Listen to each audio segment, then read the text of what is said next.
Friends, Rana online easy classes में आप लोगों का स्वागत है। और आज के क्लास में हम लोग पढ़ेंगे स्वर। चूँकि फर्स्ट पार्ट में मैंने आपको स्वर क्या होते हैं, यह जो है मूल स्वरों की संख्या कितनी होती है, परंपरागत रूप से स्वरों की संख्या कितनी होती है, उसके साथ साथ मैं आपको यह भी बताया था कि उच्चारण के आधार पर स्वरों की संख्या कितनी होती है, लेखन के आधार पर स्वरों की संख्या कितनी होती है।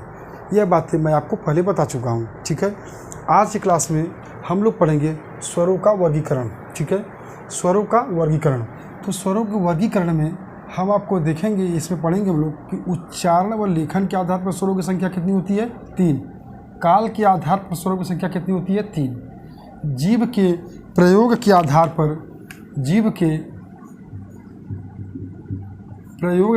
पर स्वरों की संख्या कितनी होती है, 3। मुख द्वार खुलने के आधार पर स्वरों की संख्या 4। ओठों की स्थिति के आधार पर स्वरों की संख्या 2। हवा के नाक व मुंह से निकलने के आधार पर स्वरों की संख्या 2। घोषत्व के आधार पर स्वरों की संख्या क्या होती है, सभी 11, यानी सभी स्वर जो है सघोष होते हैं। ध्यान रहे, घोषत्व के आधार पर अगर स्वरों की संख्या पूछे तो आप पूरे 11 स्वर बनाएंगे, क्योंकि जितने भी स्वर हैं वो सारे के सारे क्या हैं, घोषत्व के आधार पर सभी स्वर जो है क्या है, सघोष होते हैं। ठीक है, तो अब हम लोग यहाँ पे देखते हैं कि उच्चारण व लेखन के आधार पर स्वरों की संख्या, चूँकि आपसे अभी देखिए ये ओठों के आधार पर स्वरों की संख्या पूछा गया था, मुख द्वार खुलने के आधार पर, मतलब ये सब पूछे गए हैं कि इनकी संख्या कितनी होती है। डायरेक्ट संख्या ही पूछी जाती है, तो आपको इन पूरे संख्या आपको पते होने चाहिए, क्योंकि बुक में इकट्ठे कहीं जल्दी आपको ये मटेरियल मिलेगा नहीं। तो आप इसलिए इनकी संख्या को जरूर याद रखे रहिएगा कि जीभ के प्रयोग के आधार पर कितने होते हैं, मुख द्वार खुलने के आधार पर कितने होते हैं, ओठों के आधार पर कितने होते हैं, हवा के नाक व मुंह से निकलने के आधार पर कितने होते हैं। ये संख्या आपको याद होनी चाहिए। तो चलिए अब लोग देखते हैं, उच्चारण व लेखन के आधार पर स्वरों की संख्या 3 होती है। कौन कौन से, ह्रस्व स्वर, दीर्घ स्वर, संयुक्त स्वर। ह्रस्व स्वर क्या होते हैं, चूँकि ह्रस्व स्वर इसे एक मात्रिक स्वर कहते हैं, इसकी उत्पत्ति इसे एक मात्रिक स्वर कहते हैं। ठीक है, मैं लिखा नहीं हूँ, मैं जो है मैं इसे एक मात्रिक स्वर कहते हैं। इसकी उत्पत्ति दूसरे स्वर से नहीं होती है। ठीक है, और यह स्वर क्या है, अ, ई, उ, री। इसकी उत्पत्ति दूसरे स्वर से नहीं होती है। यानी ह्रस्व स्वरों की संख्या अगर आपसे पूछे तो आप बताएंगे 4। कौन कौन सा, अ, ई, उ और री। ठीक है, और इसे जो है कि हम लोग चूँकि इसकी उत्पत्ति जो है दूसरे स्वरों की सहायता से नहीं होती है, ये ह्रस्व स्वर है। ह्रस्व स्वरों की संख्या, ह्रस्व स्वर में कौन कौन से स्वर हैं यह जरूर जानते रहिएगा। क्वेश्चन यहीं से बनता है कि निम्न में से कौन से ह्रस्व स्वर नहीं है, इसमें से एक कोई गायब हो जाएगा।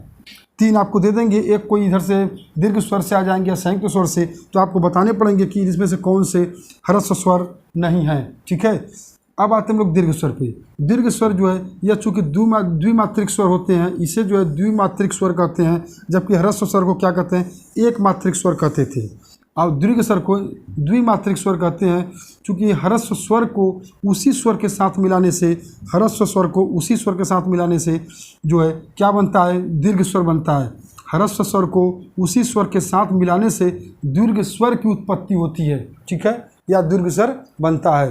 तो देखिए अब यहाँ पर एग्जाम्पल में देखिए, जैसे अ में अ जोड़े हैं तो यहाँ पे हमारा आ आया है।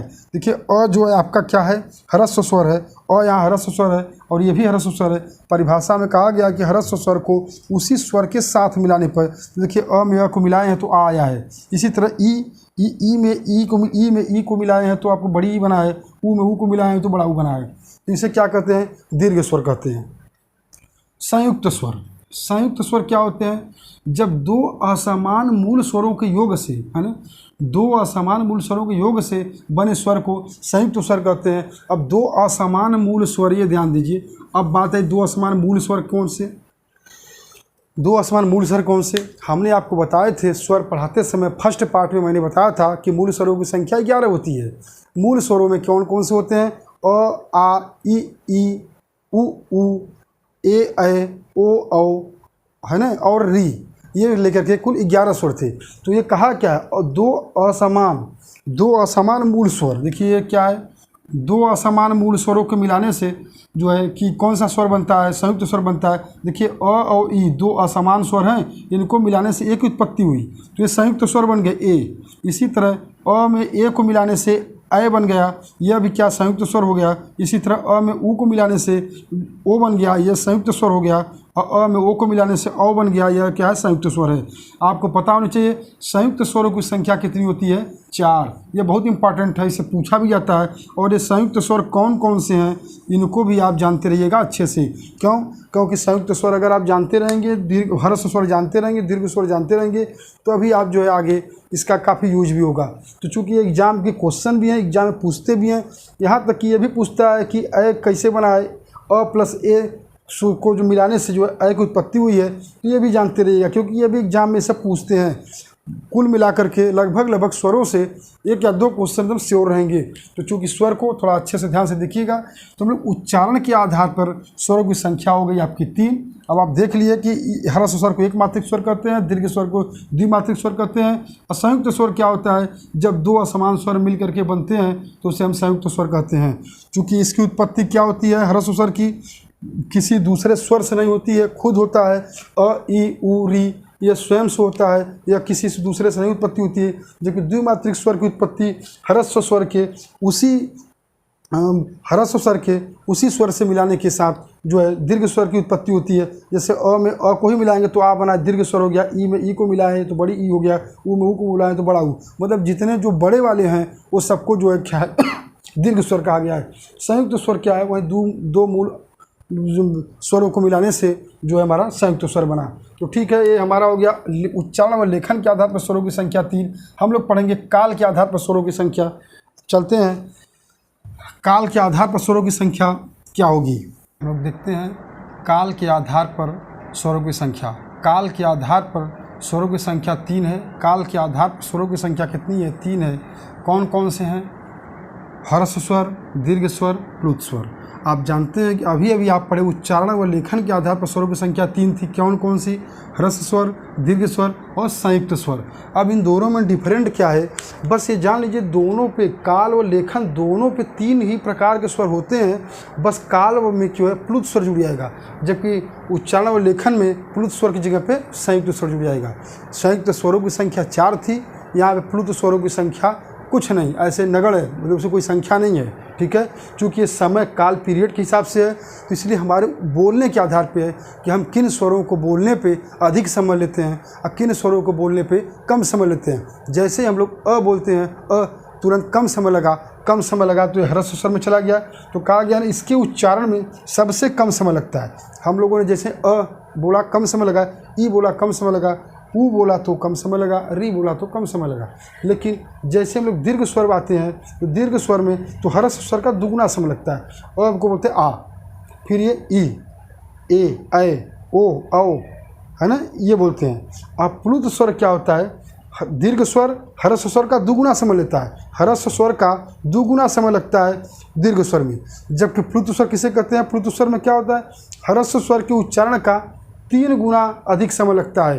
ह्रस्व स्वर के उच्चारण का 3 गुना अधिक समय लगता है, तो इससे प्लुत स्वर होता है। चूँकि प्लुत स्वर का प्रयोग रोने, गाने, चिल्लाने अथवा दूर से किसी को पुकारने में किया जाता है। जैसे गान में जो सारे गामा पा करते हैं, है ना, वो रेगते हैं, तो उसमें जो है अधिक समय लगता है। जब रोते हैं तो रोते समय भी वो रेगते हैं लोग, तो अधिक समय लगता है। इसी तरह किसी को दूर से बुलाते हैं तो बुलाते समय भी जो है लास्ट में जो ध्वनि का जो तारकत्व, जो ध्वनि का जो वो होता है, ध्वनि बोलते समय, तो हम लोग उस वर्ण का प्रोनाउंसिएशन जो है देर तक कर देते हैं। ठीक है, उसका उच्चारण जो है देर तक कर देते हैं।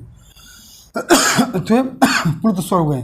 चूँकि काल के आधार पर आपने देखा तो स्वरों की संख्या कितनी थी, 3।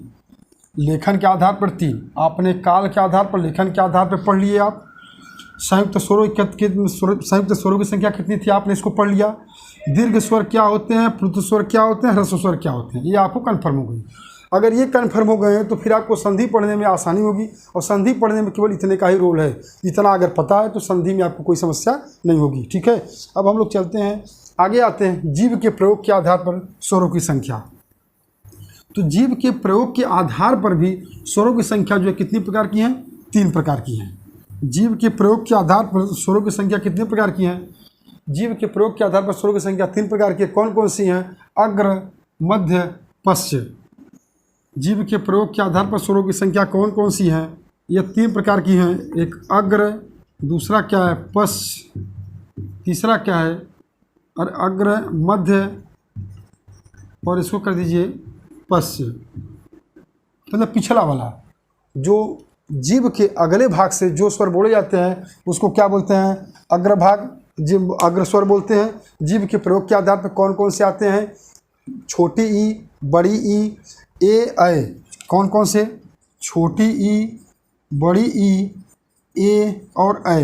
ये कौन से हैं? अग्र भाग से बोले जाते हैं। मध्य भाग से हमारे कौन से बोले जाते हैं? मध्य भाग से हमारे आ बोले जाते हैं।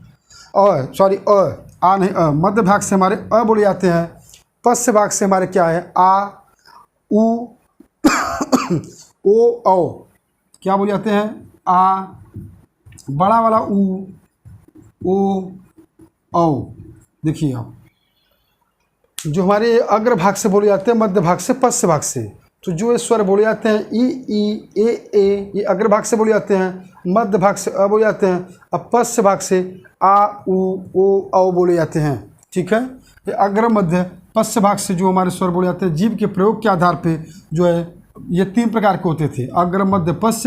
तो अग्र भाग से ये स्वर बोले जाते हैं, मध्य भाग से ये और पश्च भाग से ये। ठीक है, इसी तरह हम लोग पढ़ेंगे मुख द्वार खुलने के आधार पर स्वरों की संख्या। अब मुख द्वार खुलने के आधार पर स्वरों की संख्या कितनी होती है? आपने कहा 4। अब एक चीज़ ध्यान रखें कि जितने आपने स्वर पढ़े हैं इसमें लेखन के आधार पर, उच्चारण व लेखन के आधार पर, काल के आधार पर और जीव के प्रयोग के आधार पर स्वरों की संख्या 3 ही रही है। ठीक है, और अग्र भाग से क्या बोलते हैं, मध्य भाग से क्या बोलते हैं, पश्च भाग से क्या बोलते हैं, ये जरूर जानते रहिएगा क्योंकि एक एग्जाम में क्वेश्चन पूछा हुआ है। अब मुख द्वार खुलने के आधार पर स्वरों की संख्या 4। ये अकेले एक ऐसा स्वर स्वरों की संख्या मुख द्वार खुलने के आधार पर है जो स्वरों की संख्या को 4 भाग में डिवाइड किया है। ठीक है, 4 भाग में। अब इसको देखते हैं हम लोग कौन कौन से 4 भाग इसमें है। मुख द्वार खुलने के आधार पे, मुख द्वार खुलने के आधार पे हम लोगों को इसकी संख्या बताया है 4। ठीक है, पहला क्या है? विवृत्त। विवृत्त का मतलब क्या होता है? ओपन। विवृत्त मतलब क्या? ओपन। यानी जब मुख खुलने के आधार पे, जब मुख आपका मुख द्वार बड़ा सा खुलता है तो उसके आधार पे हम लोग स्वर जो होते हैं उसको आ। विवृत्त मुख द्वार खुलने के आधार पर जो स्वर होता है उसको आ बोलते हैं, तो आप बड़ा सा मुँह उबा देते हैं। ठीक है, इसी तरह अर्धवृत्त मतलब अर्धविवृत्त मतलब हाफ ओपन। हाफ ओपन पे जो है कौन से स्वर आते हैं? मतलब आपका मुख जब आधा खुला होता है तो कौन से स्वर होते हैं? अ, ए, ओ, है ना। विवृत्त ये हाफ ओपन, इसको बुला दीजिए half open. Half open, half open मतलब क्या है? अर्धविवृत्त। हाफ ओपन, इसको यहाँ पे लिखना हो तो लिख दीजिए आप अर्ध विवृत्त। अर्ध विवृत्त मतलब हाफ ओपन। जब इनको बोलते हैं तो आपका मुख जो है क्या है? औ है भाई, अ, ए, औ, है ना। जब इनको बोलते हैं तो हम लोगों का मुख जो है हाफ ओपन होता है, अ, ए, औ। ठीक है, और जैसे ही हम लोग अब आते हैं हाफ क्लोज्ड पे, मतलब अर्ध समृद्ध। अर्ध समृद्ध, अर्ध समृद्ध पे आते हैं तो इसको हम लोग बोलते हैं हाफ क्लोज्ड। मतलब मुख जो है जब आधा खुला हो, आधा बंद हो, हाफ क्लोज्ड की कंडीशन में इसको बोलते हैं हम लोग ए और ओ। ए और ओ, क्योंकि औ में हाफ ओपन आधा खुला होता है, अर्ध समृद्ध में क्या है? Half closed. ये क्या है? Half closed. इसको हम लोग बोलते हैं हाफ क्लोज्ड। ठीक है, इसके बाद आता है हम लोगों का समवृत्त। समवृत्त का मतलब क्या होता है? क्लोज्ड। अब समवृत्त या समवृत्त, ठीक है, समवृत्त का मतलब होता है क्लोज्ड। अब क्लोज्ड में क्या होते हैं? हाफ में आपने देखा ए ओ, इसमें आ गया, इसमें अ, ए, औ आ गए, इसमें ए, औ आ गए। अब आपके पास बचे कौन? ई, उ। कौन है? ई और उ। जब इनको बोलते हैं तो आपका मुंह क्लोज्ड हो जाता है। अब आप इसको आराम से सामने शीशा रखिएगा और खूब बोल के मुंह का एक्सप्रेशन अच्छे से देखिएगा कि किसको बोलते समय मुंह बंद हो जा रहा है, किसको बोलते समय मुंह खुल रहा है। ठीक है, इसको अच्छे से शीशा सामने रखिएगा आप आराम से बैठिए और बैठ करके खूब बोल बोल के चेक करिए कि जब आप बोल रहे हैं तो बड़ा सा मुँह बाहर रहे हैं कि नहीं बाहर रहे हैं, है ना। अब गुनगुना के मत आप बोलिएगा कि धीरे से बोले और कहे नहीं निकला, ठीक है। तो आप बोलिए और उसके बाद हाफ क्लोज्ड है, हाफ यू वृत्त में देखिए, हाफ ओपन, हाफ क्लोज्ड और क्लोज्ड, ठीक है। तो ये हमारे यहाँ मुख्य द्वार खुलने के आधार पे। अब ओठों की स्थिति के आधार पर स्वरों की संख्या क्या होगी? ओठों के स्थिति के आधार पर स्वरों की संख्या, चूँकि ओठों की स्थिति के आधार पर स्वरों की संख्या दो प्रकार की है। स्थिति के आधार पर स्वरों की संख्या दो प्रकार की होती है। ओठों की स्थिति के आधार पर स्वरों की संख्या दो प्रकार की होती है। कौन कौन सी होती है? कौन कौन सी होती है हम लोग इसको देखते हैं कौन कौन सी होती है। तो पहला होती है अवृत्तमुखी, है ना, अवृत्तमुखी, ठीक है। अवृत्तमुखी मतलब कि ऐसे स्वर जिनको बोलते समय ओठ जो है कि गोले के आकार में नहीं बनता हो, ठीक है, गोले के आकार में नहीं बनता है, उसे अवृत्तमुखी स्वर कहते हैं। कौन कौन से हैं? अ, आ, ई, ए, ऐ, अ, आ, ई, ए, ऐ। ये ऐसे स्वर हैं जिनको बोलते समय आपका मुख गोले के आकार में नहीं बनता। अवृत्तमुखी का मतलब क्या है? अवृत्तमुखी मतलब गोलाकार नहीं बनता। मतलब क्या? आपका मुख अवृत्तमुखी ओठों के आधार पर दो प्रकार के स्वर होते हैं। जो अवृत्तमुखी स्वर है मतलब आप जब बोलते हैं तो आपका मुख गोलाकार नहीं बनता, मतलब गोले के आकार में नहीं बनता। तो कौन कौन से स्वर हैं? अ, आ, ई, ए, ऐ, ठीक है। इसी तरह दूसरा भाग जो होगा वो क्या होगा? वृत्तमुखी। वृत्तमुखी में कौन कौन से स्वर हैं? वृत्तमुखी स्वर मतलब ऐसे स्वर जिनको बोलते समय आपका मुख गोले के आकार में बन जाता है, उससे हम लोग बोलते हैं उ और ओ, औ।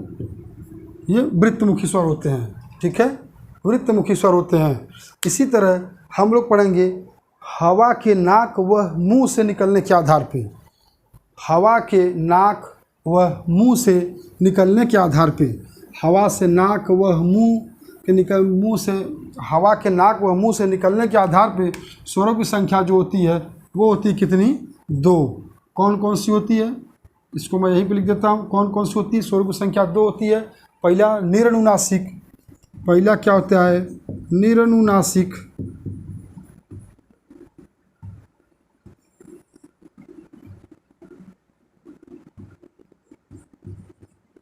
एक मिनट भाई। निरनुनासिक पहला होता है निरनुनासिक, और दूसरा क्या होता है? अनुनासिक। दूसरा क्या होता है? अनुनासिक। अनुनासिक और निरनुनासिक क्या होते हैं? अनुनासिक क्या होता है? अनुनासिक को हम लोग क्या बोलते हैं? मौखिक स्वर भी बोलते हैं। अनुनासिक को मौखिक स्वर भी बोलते हैं। तो अनुनासिक मतलब जिन स्वरों का उच्चारण केवल मुंह से हो, जिन स्वरों का उच्चारण केवल मुख से हो, तो उससे हम लोग क्या कहेंगे? निरनुनासिक स्वर कहेंगे। जिन स्वरों का उच्चारण में जिन स्वरों के उच्चारण में हवा केवल मुंह से निकले उसे निरनुनासिक स्वर कहते हैं। हवा केवल मुंह से निकले उसे निरनुनासिक, लेकिन मुंह के साथ अगर नाक से भी निकलने लगे तो यह अनुनासिक। नासिक, अनुनासिक मतलब नाक से। निरनुनासिक मतलब केवल बस किससे निकले? हवा मुख से निकले। और यहाँ पे किससे निकलेगा? मुख प्लस नाक दोनों से निकलेगा, ठीक है। अब निरनुनासिक स्वर कौन कौन से हैं? निरनुनासिक स्वर अ से लेकर के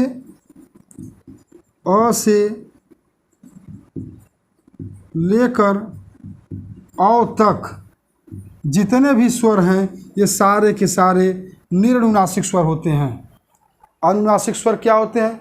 जब इन स्वरों पे चंद्रबिंदु लगा दिया जाता है तो ये अनुनासिक स्वर होते हैं। जैसे हम आपसे कहें अ, आपसे कहें आ, फिर कहें ई, ये अनुनासिक स्वर है। जैसे हम आपसे कहें हंसना, जब आप हंसना शब्द लिखते हैं, हंसना, तो इस ह पे चंद्रबिंदी लगाते हैं, हंसना, ठीक है।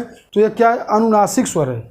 और निरनुनासिक स्वर क्या होता है? निरनुनासिक स्वर जब मुख बोलते समय हवा केवल मुख से निकले, मुख से हवा केवल किससे निकले? मुख से निकले, तो यह निरनुनासिक स्वर होते हैं। यह अ से लेकर औ तक होते हैं। जबकि अनुनासिक स्वर क्या होते हैं, इनको बोलते समय हवा आपका मुख के साथ साथ नाक से निकले, मुख से के साथ साथ नाक से निकले तो ये अनुनासिक स्वर कहलाते हैं। इसमें सभी स्वरों पर चंद्रबिंदी लगा दिया जाता है, जैसे हंसना, चाँद, है ना, ऊँट, ये सब क्या है, जैसे लिख दे अभी ऊँट, ऊँट लिखेंगे चंद्रबिंदी लगेगा, अभी चाँद लिखेंगे चाँद चंद्रबिंदी लगेगा, तो ये सब क्या है, अनुनासिक स्वर के अंतर्गत आएंगे। ठीक है, अब हम लोग चलते हैं आगे। घोषत्व के आधार पर स्वरों की संख्या, लास्ट है घोषत्व के आधार पर स्वरों की संख्या। तो घोषत्व के आधार पर स्वरों को देखेंगे तो सभी स्वर सघोष होते हैं। घोषत्व का मतलब क्या होता है, मतलब ऐसे स्वर जिन्हें बोलते समय कंपन हो, तो सभी स्वरों को बोलते समय झंझनाहट यानी कंपन होता है। जब आप कोई स्वर बोलते हैं तो झन से आवाज़ एक आती है, जो आपके माइंड और आपकी जो मुंह, इस सब में एक झंझनाहट सी उत्पन्न होती है आपके मस्तिष्क में, तो उससे हम लोग क्या कहते हैं, घोष। घोष मतलब कंपन, है ना, कंपन। और अघोष मतलब क्या, जिसमें कंपन न हो, जैसे बोलते समय कंपन न हो, उसे अघोष कहेंगे। ठीक है, तो जितने स्वर होते हैं वो सभी स्वर सघोष होते हैं। सघोष या घोष दोनों का मतलब एक ही है, सघोष या घोष ये दोनों एक ही हैं। लेकिन अगर हम अघोष कहें तो अघोष का मतलब क्या होता है, कंपन न हो। अघोष का मतलब क्या होता है, कंपन। घोष का मतलब क्या होता है, कंपन। कंपन का मतलब जैसे जब हम लोग बोलते हैं तो एक झंझनाहट से हम लोगों के वो माइंड में, झंझनाहट से हम लोगों के वो अंदर जो है एक भाव उत्पन्न होता है, जिससे हम लोग क्या बोलते हैं, घोष, जिसे हम लोग बोलते हैं घोष। ठीक है, तो घोषत्व के आधार पर जितने भी स्वर हैं वो सभी जो है सघोष हैं या घोष हैं। ठीक है, तो आज की क्लास में हम लोगों ने स्वरों का वर्गीकरण हम लोग पढ़ चुके हैं। अब चूँकि स्वरों के जितने भी क्वेश्चन रहे वो सारे के सारे इसमें कंप्लीट हो गए हैं।